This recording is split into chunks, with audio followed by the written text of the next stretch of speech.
So your standard deduction has increased from 50 to 75,000 when I say yours for a salaried people. Now, but is this a big relief? Let's see.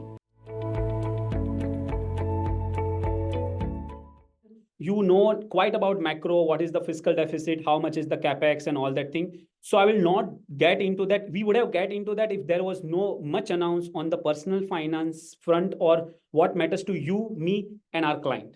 So I'll just be focusing on this aspect. So bear with me. We will not be covering those aspects which is we are already aware or which not directly impact me as of now. Okay, and my client. At the same time, as I already mentioned, since yesterday we are reading about the budget. I saw it live. I even read few of the pages from the memorandum, which is 116 pages, as I told you. And I put out one small PPT and few examples to make it simpler. One thing I can promise, and which I feel, and you can tell me after the session is over, that after attending this session, okay, you might not need to see any kind of article on the capital gain or a salary and what are the changes in the taxation and how it impacts you. And you don't need to further go to few of the reels and collect the data. You will get everything here. And I've summarized in such a fashion. So bear with me and give your full attention for next 45 minutes. We will take all the Q&A which you have and I'll try to answer. But all said and done, I have verified the data. I have cross-checked few of the things, but still don't consider this an advice. This is for the information purpose only. You have to cross-check each and every detail because there are many fine prints still coming. And I also need to get into the full detail. But yeah, most of the things I have cross-checked. And I think this is what the budget means. And see, few of the things you already know that. But what I'm going to do is that I'm going to make it further simplified and also going to give you few examples so you understand the concept, why it has happened and what is the ultimate logic of that. Okay. The first and foremost thing is that new tax regime has been tweaked. Around 2/3 of the filers, income tax filers, are choosing a new regime. That's what Madam mentioned in the speech yesterday. They want to eventually phase out that's what I feel, they eventually want to phase out the old regime. So they want to make new regime more and more beneficial. And that's why, first of all, there is no change whatsoever in the old regime. Or kuch yaad hi nahi rakhna hai. Old regime mein there is nothing has been changed. Okay. Now, what are the two major things which has changed in the new regime is the slab rate change. Okay.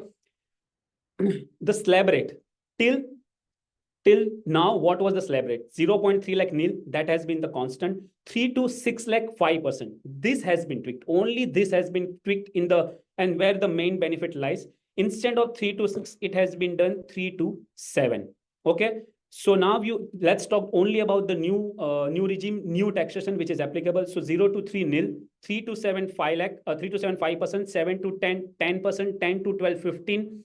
12 to 15, 20, and more than 15, 30%. And you can see that old regime, there is no change. There is only 3 bracket, 5%, 20%, and 30%, which is exactly same. So the main change happened is in this bracket. You can see this 3 to 7. 3 to 6 ki jagah pe 3 to 7 hua hai. That because of that additional 1 lakh benefit, instead of earlier it was in the 10% bracket, now it is in 5% bracket. So you save roughly 5,000 rupees. That is the change. Another big change on the tax regime, and when it comes to standard deduction. So first time standard deduction introduced in new regime in last budget, which is not the interim budget, but the 23 budget. They started giving 50,000 standard deduction in the new regime also. So earlier new regime is introduced just to have no deduction at all, but people were not taking it up. People were still going for old regime, and to make it more attractive in 23rd Feb 23rd budget, they have introduced standard deduction in the new regime. So this year, to give some benefits, that 50,000 has been raised to 75,000. Is this also given in the old regime? No, only in the new regime. So your standard deduction has increased from 50 to 75,000 when I say yours for a salaried people. Now, but is this a big relief? Let's see. So till now, if someone's salary is 15 lakh 75,000, you get 50,000 standard deduction. So your tax net income will be taxable 15 lakh 25,000. I'm ignoring all the deductions and all that thing just to tell you that how the benefit of what Sitharaman has mentioned yesterday of 17,500 is coming from. So earlier, as I said, on this 15,25,000, how we calculate the tax liability is based in this slab rate. So you can see how that figure we have added 5%, 10%, 15%, 20%, and 30%, right? So that was, if I calculate the total tax, it was 1,57,500. But now after the budget, if you have the same salary, 15,75,000, one benefit here, which is 50 ka 75 ho gaya, 75,000 is the standard deduction. And hence why your taxable salary is bit lesser. So your 15,25,000 की जगह पे 15 lakh है. Also, because there is a tweak in a slab rate, instead of total tax you are paying here that is changed. You can see that 15,000, 20,000, 30,000, 30,000. You can see that change happened here. So what you will be paying, right, is 1,40,000. And this is what 17,500 madam mentioned in the speech yesterday, that you will save 17,500 of taxes.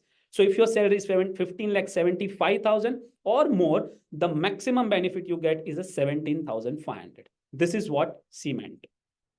Now, but still, you might start getting questions from some of your client, or you might have question for yourself also. After the change in the budget, is there any way that we can come to know which is more beneficial? And the exercise which I'm going to show you now, which we are doing since last 2 years, since the new regime and old regime, we are comparing. And now, very important data point, I'll tell you in just 60 seconds which regime is beneficial for a salaried people, and also as a personal finance professional, if you are filing your ITR 3, which regime would be beneficial. So pay attention here, guys. Okay, what this busy slide explains, but let me tell you that first. Before that, I will tell you what data means. Okay, if your income is, when I say income of a salaried person, okay, because now there will be a difference in the salaried and non-salaried, because you know that standard deduction things. So if your income is up to 77.75 lakh, okay, for salaried people, always new tax regime is better in most of the scenario. There are few scenarios which we need to look, but in most of the scenarios, always select a new regime. But what if your salary is 8 lakh, okay? Then if your all the deduction, what you need to do, okay? If your all the deduction, which includes your standard deduction, which includes, you have to calculate tax as per the old regime first. If your standard deduction, which is 50,000, it's there. Let's say you are taking benefit of AC, ATC, ATD, you have a HRA, you include all that thing. If that is 2.5 lakh, which means you choose old regime or a new regime, does not matter.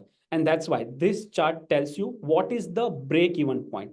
So at any point of salary, if your deduction and allowances is this much, this will tell you that irrespective of regime you choose, you pay the same tax. So this is the deduction and allowances amount. Why I'm emphasizing on that? It's very simple. You just need to see what is your salary. Let's say it's a 15 lakh rupees. Okay. Now, if your total deduction and allowances is 4.5 lakh, 4.58 lakh, which is a break even, you will pay same tax in old and new. So which means if your deduction is, let's say 4,59,000, old is beneficial. If your deduction is 4,57,000 or 58,000, say niche hai, which is 4,57,000, for example, new would be beneficial. So this is the chart is telling you at what income level, how much, which regime to choose. So if your salary is 15.75 lakh and above, the deduction you need to break even is 4.83 lakh. Okay, how I have arrived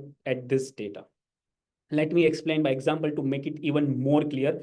Though this is the chart, is we have come out after so much permutation and combination, this which we are doing since 23, and proud to say that we have been publishing this chart even before any media publishes, and they take our help before publishing and cross verifying their data point to come out at this chart. I know many media houses publishes this chart now, but very happy to say that we were the first one to come out with this concept of break even now.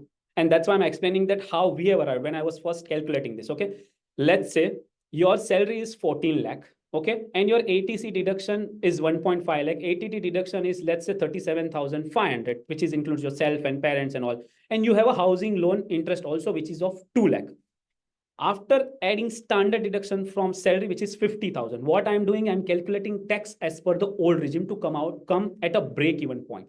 So if your income is 14 lakh and you have a 50K standard deduction, 1.5 lakh ATC, 37.5K is your ATD, and 2 lakh is your housing loan. Let's understand a normal salaried person might have all this deduction. Okay. And After all the deduction, this is his salary, which is this is Sania's salary, which is 9.62 lakh. So 14 lakh minus all this deduction. And if your salary is 9.62 lakh, what I have done, I have calculated the tax liability as per the old regime. When I say old regime, 5%, 20%, and 30%, this three slabs, right? And I have come out with this figure that 1,09,200 is the taxable amount under the old regime. Now, how to get the break even? The same thing I have done here. If I am choosing a new regime, because I need to calculate under both the regime to come out at that break even figure, which you are seeing in the first and here in a ready-made draft, but this is in the back end what I have done. Okay. Let's say the salary is same. Now I want to calculate in the new regime. Whatever benefit out of all this given here, what you get is a standard deduction. But the standard deduction you get is not 50,000, but a 75,000 now after this new budget. So your taxable salary is 13,25,000. Here it is 9.62, here it is 13.25. But even though salary is higher, the taxable salary is higher, because of the slab rate benefit, you will pay same tax. So this is how I have come out with break-even point for most of the salary level. Now you might ask, okay, what if my salary is 9.5 lakh? You need to do this exercise. And that's why I'm telling you this. What if your salary is 12.5 lakh, 12.75 lakh, or your client's salary for that matter? So by doing this exercise, you come to know the break-even point. And break-even point is nothing. This is the point. This is the point. If you have this much deduction and allowances, you will pay same tax under both the regime. Am I clear, guys? I will take all the question and answer after that. But I'm just asking, are you clear with this part? Just few yes, and I'll go ahead. Thank you so much. I hope you found it easier to understand. Okay, but now we already talk about our client, but what about me? If I'm non-salaried, I'm filing my return as business and profession, or I just have other source, or few of your clients have only other source, they will not get the benefit of the standard deduction, right? And what would be that break-even point for us? For example, if you are a freelancer, professional, and all that. So up to 7 lakh, always select new regime. As I said, you can see the slab has changed. Here it was 7.75 lakh because you get a standard deduction and a salary, not in the business and profession or any other thing apart from a salary. So always select new regime if it's 7 lakh. But what if your salary is, let's say, 8 lakh? You need 2.12 lakh of deduction and allowances. Allowances would not be there to us, but let's say deduction, which is your ATC, ATD, ATG, all together. If you have 2.12 lakh, that's your break even. So what about 12 lakh? You need 3.62 lakh rupees of deductions to break even. So the same logic, how I will come out, let's say Ramya has 14 lakh from any other source than salary. What she'll get is that 1.5 lakh ATC deduction, ATD, he's having 25,000, housing loan 2 lakh. So total deduction is 3.75 lakhs. So I have deducted from 14 lakh, 1.5, 25 and 2 lakh, and 10.25 lakh is my net income. On that tax liability is 1,24,800 on 14 lakh. If I calculate under new regime, this is the same tax liability. So I have to done various permutation and combination to arrive at this figure. If you don't want to go into this calculation, you find it very tough, you can leave it. This is, I'm just explaining, because what if you don't have this ready-made data? So always when we deal into particular client, we see that which regime is beneficial for them, new or old, based on the income and the deduction and allowances they have. We come to this conclusion, whichever is more beneficial based on that figure. And that's what I tried and put it here. Hope this will help. Okay. Another big change is on the capital gain. Though we all aware about the changes, I have collated data in such a manner. You will find in just 2 tables, all capital gain, how it has changed. And I have tried and consolidated in so easier manner that you might not forget for a life. At least when I say life, till the next budget or till the changes members. Now, capital gain has been rationalized. As I mentioned in my earlier talk, when I was discussing with Sadiq, that we all were asking for a rationalization because there were a different holding period. For example, 12 months, 24 months, 36 months. In that, also a different treatment for a same asset class. When I say same asset class, your gold mutual fund tax, till now, gold mutual fund was taxed as a debt category. Your physical gold get an indexation and they get a 20% taxation benefit and all that thing. And there were so many things like unlisted and listed, and there were few asset class which after 36 months get the benefit of long term, and few get indexation and all not. Now, Forget about all this. It's been really simplified. But when I say rationalized, I'm saying it is rationalized, not liberalized. In some sense, it's even penalized. Now, holding period exists now from yesterday onwards. It's only 12 months and 24 months. बाकी सब भूल जाओ, 12 months and 24 months. Now, what is the simplest thing to remember? I'm putting it first. Your unlisted bonds, debentures, debt mutual funds. Okay? Debt mutual funds, which means more than 65% in a debt securities, are taxed at slab rate irrespective of your holding period. Why I'm mentioning same like FD? Easier to remember for you that the whatever FD gets the treatment, the same treatment has been given to this. When I said I will explain the logic also, various industries were demanding that mutual fund and all the other things also should be taxed in a same manner. You must have seen various tweets and all that thing. I'm explaining the logic and also explaining how to remember, because now your debt mutual fund you have, or a debenture you have, or unlisted bond debenture, whatever you have, everything would be always taxable as per your slab, irrespective of your holding period. Now, simplest thing to understand, when I say 12 months and 24 months, still there is a 2 period to give benefit to certain asset class, that if you are holding those asset class for more than 12 months, that would be eligible for a long term. Okay, capital gain is always divided between short term and long term.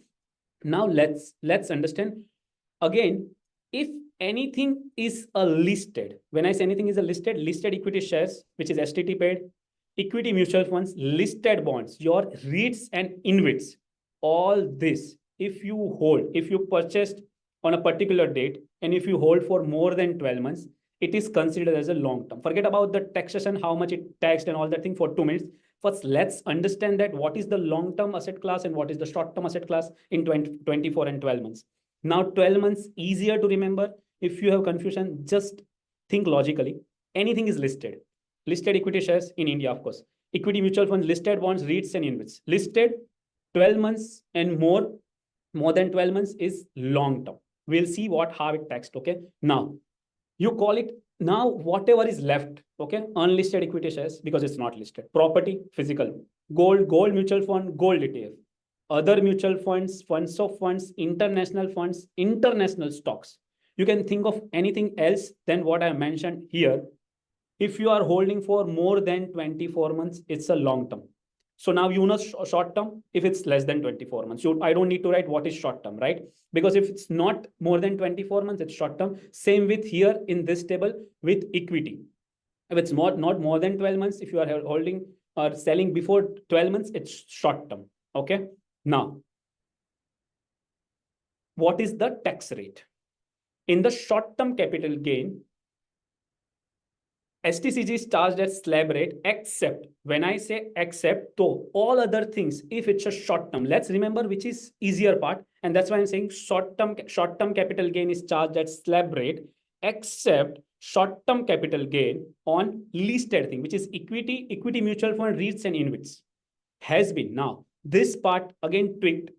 15% जो short term capital gain भर रहे थे हम, जो listed equity mutual fund पे, that has been raised to 20%. Okay, so this is the another big change. And for all other class, now all other class, which we just discussed here, unlisted equity shares, property, gold mutual fund, gold ETF, other mutual funds, and all short. If you are holding for short term, okay, that would be charged as per the slab rates. Are we clear? Okay, another change. LTCG for all asset class is taxed at 12.5%. When I say all asset class, okay, and no indexation benefits. So indexation concept you have to forget from your life. So that's another change, that there is no indexation concept in income tax now. Okay, so you don't need to remember isme indexation aayega, isme aayega, nothing. Indexation has been removed as a concept. LTCG for all asset class is 12.5%. We'll see in detail also in chart form, but I'm just helping you to understand the concept and to understand the fundamental understanding and fundamental principle, what they are, when I say they are rationalizing, what they are trying to do. Okay. However, for real estate, it is to be noted that provision regarding availing the benefit of FMV of assets, ये सब आपको बहुत ही technical लगेगा. I'll simplify. Okay.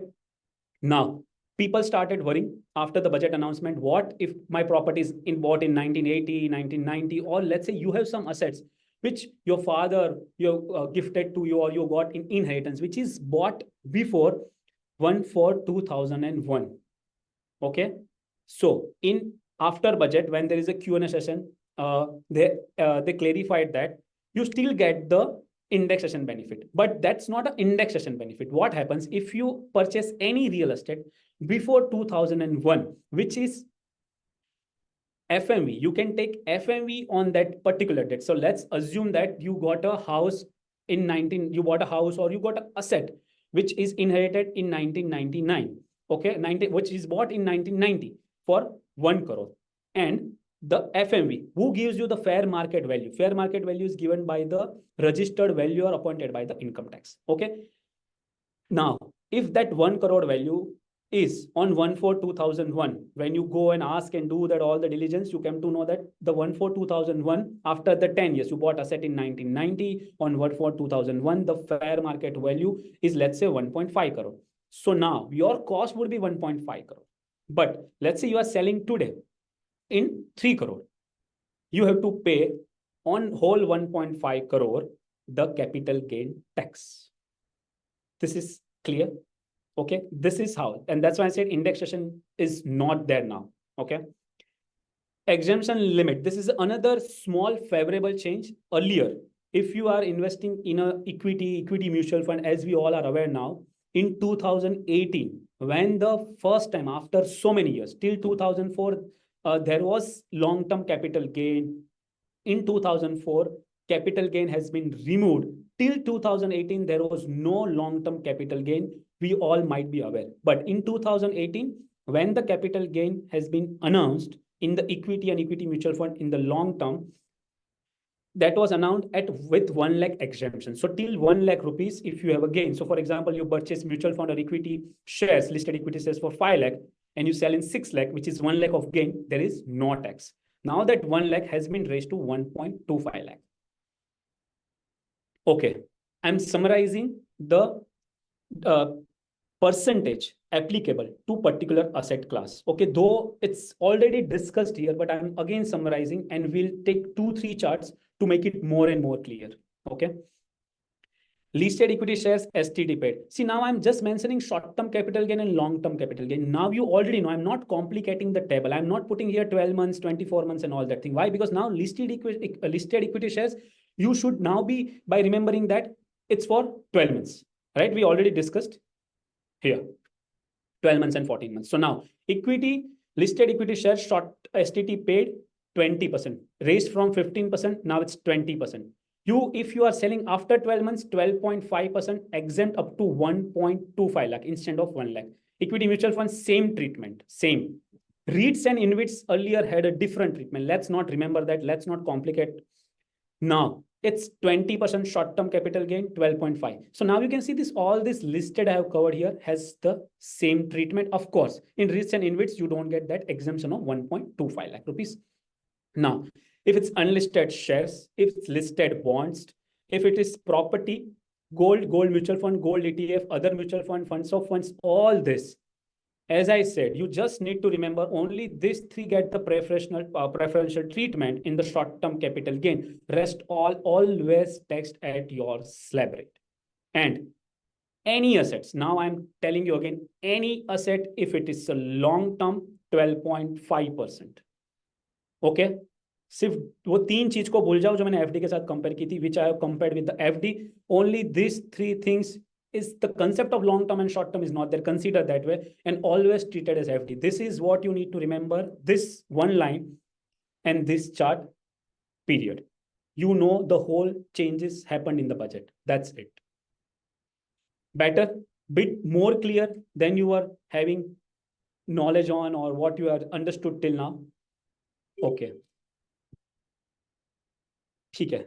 Now, as I said, okay, if you are clear till now, 90% job is done. Honestly, on the capital gain front and most of the changes happened, 90% job is done. But now The problem, when I say problem, you all were remembering by now, because this budget change is happening more frequent.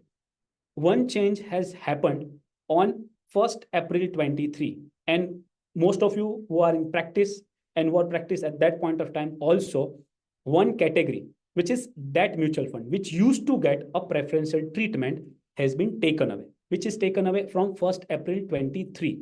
After the budget has been announced, I think around 25 or 26 March, they announced this change after the budget in 23, that now debt mutual fund is always considered as a short term.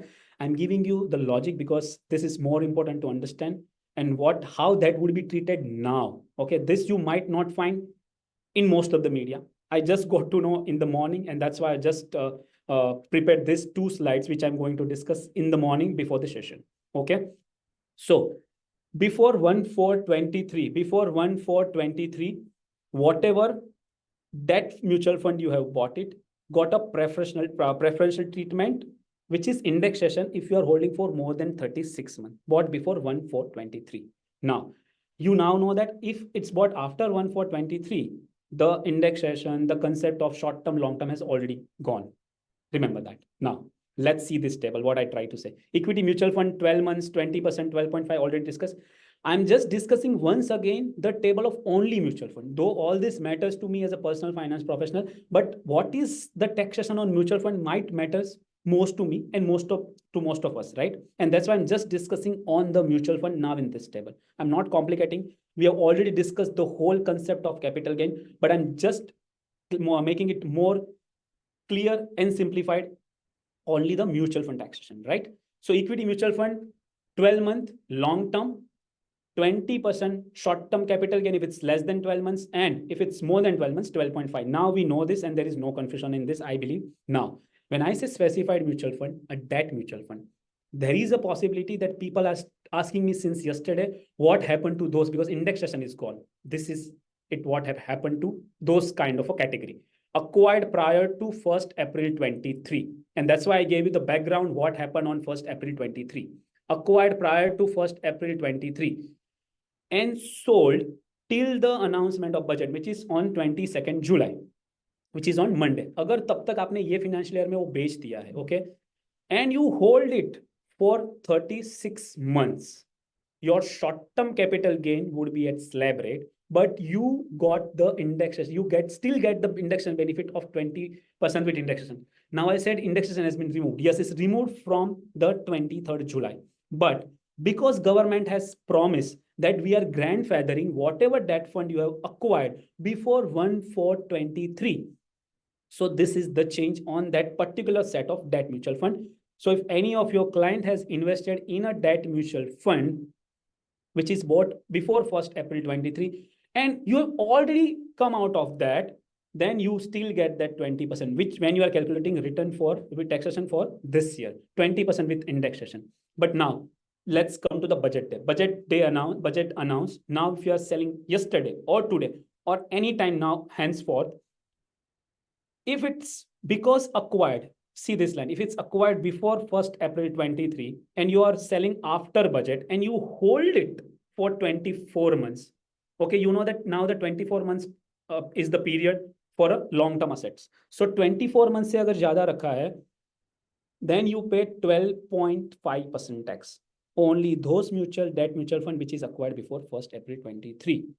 If it's short-term, slab rate, no need to remember, but this set of mutual funds you are selling from yesterday to now onwards only attracts 12.5%. People were worrying that also taxed at a slab rate. No, because they once announced the grandfathering, they should not change that. And that's what people having that confusion. Though you need to see this chart. Sold on or after 23rd July, hold it for more than 24 months, which is a long term, you pay 12.5% tax, but you don't get indexation. And that's why I mentioned this 2 different set and the dates. I was a bit clear. Okay. Acquired after 1 April 23, we all know nothing has changed. It's always like FD, okay, as per your slab rate. What about the third category of a mutual fund? If you by chance remember that there were 3 taxation: equity, debt, or let's say specified, and the category which holds equity between 35 to 65%. One category was more than 65. We all remember very clear equity taxation. If equity is between 35 to 65 in a mutual fund, there was this separate asset class. After this has born after 1st April 23. There were no three asset classes exist for a mutual fund taxation, three-part exist. But what about those which is 35 to 65? And you must be knowing that many mutual fund has come out in this segment to get the benefit of indexation. 35 to 65% आप अगर आपके पास equity है वो mutual fund में, which means that can be a hybrid mutual fund. When I say hybrid, the balance hybrid, 50% equity, 50% debt. There can be few other multi-asset allocation fund which holds more than 35% in equity but less than 65%. Hello, hope you recollect or remember or you know this concept. So if you knowing that, now I'm talking about that category. Hybrid mutual fund, 35 to 65% in Indian equity. Same way, sold before budget. If you have hold it, of course, this is important, acquired prior to 1st April, sold up to, which is before budget, 36 months, you have hold it, you get the indexation benefit. Why? Because government has promised that. But if you are selling after the budget has announced and you bought actually before 1st April 23, you get this benefit, 12.5%. Okay. Let's come to the another category of a mutual fund, which is mutual fund other than that, which is gold mutual fund, gold ETF, international funds, international stocks. Okay, same way. If acquired prior to 1 April 23 and sold before budget, 36 months if you have hold, which is long term, 20% indexation, same treatment. Sold on or after 23rd July, 12.5%. This is the benefit given because you acquired 1st April 23. Acquired after, this is another important aspect which is not covered in many media. Acquired after 1st April 23 and sold up to 31st March 25, always at slab rate. So many people are wondering that I already purchased a gold mutual fund, and now if I'm selling, what will happen to that? So if you are coming out of any mutual fund which is mentioned, your gold mutual fund, your gold ETF, international funds, you have invested, let's say Nasdaq ETF or Nasdaq fund of fund or a gold mutual fund, all this. If you have acquired after 1st April 23 and you sell it before 31st March 25, it will be taxed at slab rate. Okay. But what if I sell after 1st April? Okay. If you are holding for 24 months, so for example, you bought in on 1st April, which is 23, and you are selling now in April 25, which means you have completed 24 months. Logical. Okay. Let's say you bought in 1st April 23, you are selling after 24 months, you get that 12.5% benefits, which means now this asset class has become attractive. So now you are investing in a gold mutual funds, you are investing in a foreign feeder fund, which is your Nasdaq and S&P and China and whatever you call it. All this, if you are, of course, if you are buying now, for example, and holding for 24 months, you will have to pay tax only 12.5% and not as per your slab rate. Okay. So now how the example, the difficult part has been done. Capital gain on equity. We already discussed. Now I was wondering that what is the benefit if my client is having a long-term capital gain? You might be worrying that the tax has been raised. And of course, I'm also worried and I'm a bit not satisfied. Or when I said I'm giving 8 out of 10 to this budget, that 2 marks or that percentage which I'm not like, because of this change, which I believe they should have not tweaked this. But yeah, it's already done. So let's discuss what to do now and how it has impacted me, you, and our client. Let's say 10 lakh rupees of capital gain until now, which is till Monday. Exemption 1 lakh, which is 9 lakh is your long-term capital gain. What tax you pay? 10.4%. Because I'm telling you, we need to pay that 4% education and higher education cess. So I'm saying 10.40%, which means your tax liability is 93,600. But what if you have sold yesterday or now you are selling with the same mutual fund, long-term 10 lakh, gain of 10 lakh, you will have an exemption of 1,25,000. That's the benefit, which is 8,75,000 is a taxable long-term capital gain. But now your rate is 13%. When I say 13%, I'm not changing anything. Don't worry. 12.5% madam announced, which is 25% increase. Okay, that's not just 2.5%, 25% increase in long-term capital gain from 10 to 2.5, the 25% increase. But on that 12.5%, when you add education cess of 4%, that becomes 13%. So you have to remember your long-term capital gain tax is a 13% effectively. Okay. Now 8 lakhs, earlier it was 10.4. If you remember 10, you remember 12.5. If you remember 10.4, then it's 13 now. So on like 8,75,000, I'll pay 1,13,000, which is 20,150 more. I'll just give you a small table to tell you that if this benefit is there, 1,25,000 ka, and because rate has changed, how it will impact. Okay, so it's a small table for your reference. If your gain up to 1 lakh, no tax, till no tax. If your gain up to 1.25 lakh, you would have paid 2,600 tax on 25,000. That has been exempt now. So here is the winner. This category up to 1.25 lakh, you are getting benefit after this budget. But if your tax is 2 lakh, you still getting benefit. 10,400 earlier, now 9,750, which is saving of 650. Period. Done. If you go to 3 lakh, you pay 1,950 higher. If you go to 4 lakh, you pay 4,500. If your gain is 15 lakh, you pay 33,000 higher tax. If your gain is 20 lakh, you pay 46,000 higher tax. I know it's 25% increase, but still I'm telling you, impact would not be much, honestly. If we are able to generate a good return, India is doing well. If we are beating the inflation, when it's introduced 10% taxation and 1 lakh exemption in 18, market has grown after that also. It will keep growing. If we believe in the India story, trust me, we are, I would say, we would not be decoding, or we should not be telling to our client that it is very dampening budget, because I'm giving you the impact also. So this kind of impact you can share with your client and tell, even if your gain is 1 crore, what is the change in the taxation? Okay, last bit on the property. If your client have any real estate property and they want to see that what has changed after this budget. So this is the example. Let's say until now, first we'll discuss what would be in the scenario of till budget, before the budget. So let's say your property is worth 2 crore, or worth you bought it 1 crore and now you are selling it 2 crore. Okay, after 10 years, you till now getting the indexation. So what is the indexation? Nothing, but you can inflate the cost based on the inflation in the country. Okay, which has been published by government time to time every year, your CII data. Okay, cost inflation index. So now 10 lakh 1 crore cost tha, wo 1.51 ho gaya, because in 10 years, in last 10 years, and this is actual data. Okay, this is not just random data. If I bought a property exactly 10 years back from July 24, which is, let's say, in July 2014, then that 1 crore, the cost would be 1.51 crore thanks to the indexation.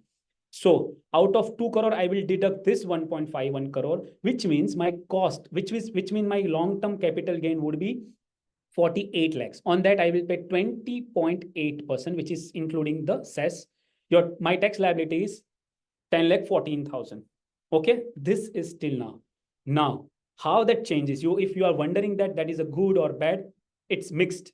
It depends upon case to case. I'm giving you this example where it is not in the favor of client. So what is now? Forget about this, because we can't do anything about that. Gone is gone. So 2 crore you are selling, you bought it 1 crore. There is no concept of indexation, which means the whole 1 crore is the long-term capital gain. And you will pay 13% tax on that, which means 13 lakh is the tax. So you will end up paying 2,86,000 more.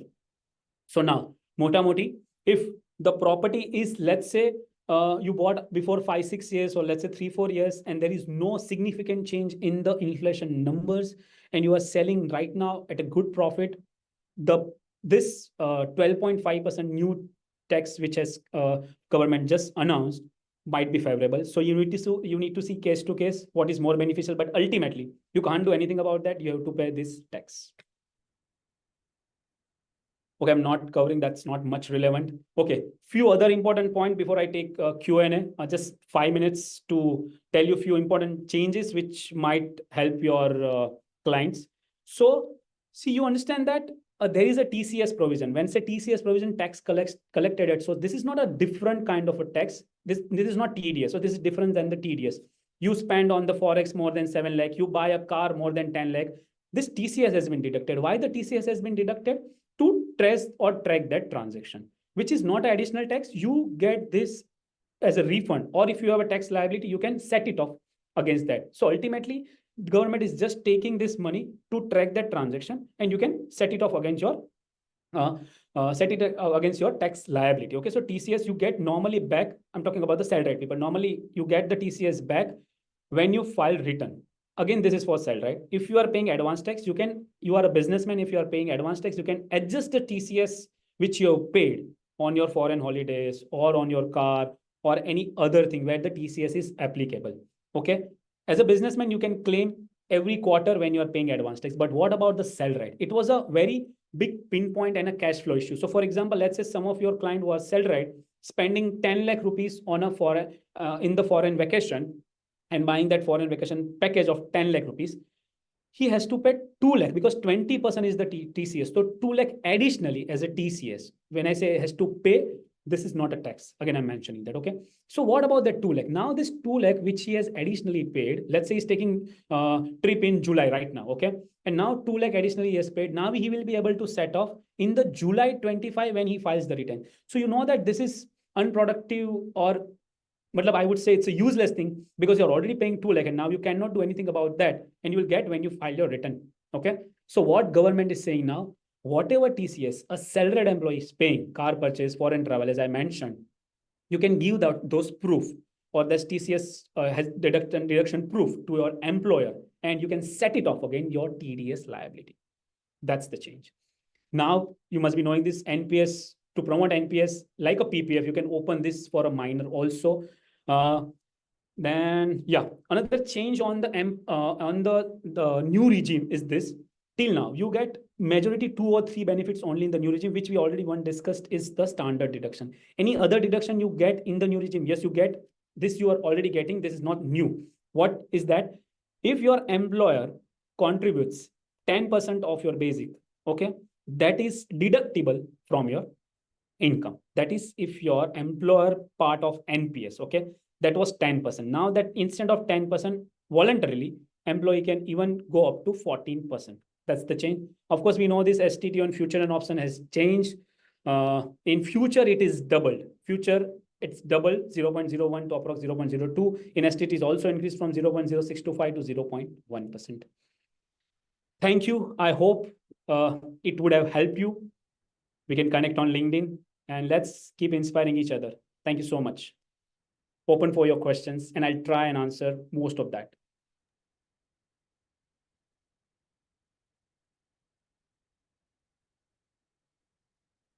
Amazingly well done. So much. Thanks a lot, Nitesh.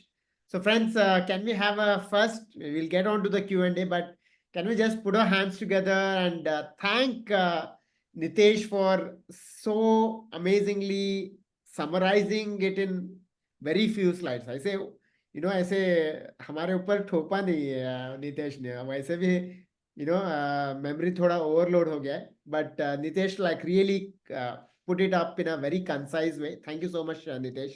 Especially on the capital gains. I think there are a lot of things around capital gains which have happened, which have changed, and maybe like you mentioned for good, maybe apart from a couple of things. So good. Thanks a lot, Nitesh, for this. Thank you, Sadik. My pleasure. Always pleasure coming here. I've learned a lot from Network FP, Sadik. You mentioned in the beginning this, of course, when I started my journey, in initial few years only, I connected with Network FP. And honestly, I'm saying, not just for the sake of saying, it helped a lot. When I meet a like-minded people in the Network FP platform, and also what I learn. And of course, I keep upscaling and upgrading myself with so much to take from the like-minded people. So thank you, Sadik, once again on this platform. I want to thank you. So I honestly say that some part of my growth I dedicate to Network FP, and that's why I keep coming whenever you ask me to come, and I always keep my slot available. However big I become, it's all because of that positive vibes I get when I associate with the like-minded people like you and other Network FPNs. Thank you so much, sir. Thank you so much.